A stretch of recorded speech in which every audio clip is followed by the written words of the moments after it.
Hello and welcome guys to my new video. দেখুন আজকে একটা চিকেনের রেসিপি দেখাচ্ছি। প্রথমে চিকেনটাকে আমি একটু হালকা গরম জলে ভাপিয়ে নিয়েছিলাম, নিয়ে তারপরে আমি ওর মধ্যে সমস্ত মশলা দিয়ে ম্যারিনেট করে, যে আদা, তারপরে হচ্ছে পেঁয়াজ, রসুন, এই যে মশলাগুলো দেখছেন এগুলো ধনে, জিরে, লঙ্কা, নুন, মিষ্টি সমস্ত কিছু একবার দিয়ে দেবো। তাতে একটু পাতি লেবুর রস দিয়ে দেবো, দিয়ে ভালো করে ম্যারিনেট করে রেখে দেবো।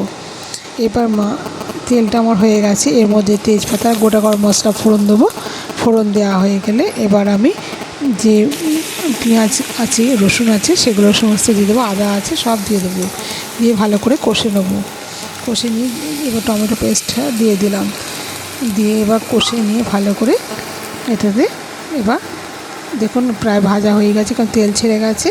এবার এর মধ্যে আমি চিকেনটাকে দিয়ে দেবো, দিয়ে চিকেনটাকে এবার কষে নেবো। ওর সঙ্গে খুব বিশেষ জল দেবো না, এটা একবারে গামাকা করব, সেই জন্য একটু ভালো করে কষে নিতে হবে, একটু সময় ধরে কষতে হবে।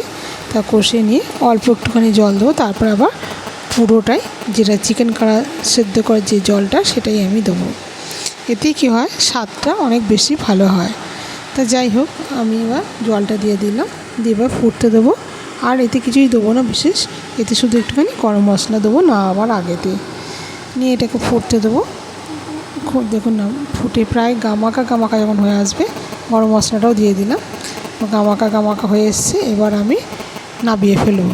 কেমন হয়েছে দেখুন। যদি আপনাদের ভালো লেগে থাকে তাহলে চ্যানেলটাকে সাবস্ক্রাইব করুন, পাশে থাকবেন, লাইক কমেন্ট করতে ভুলবেন না।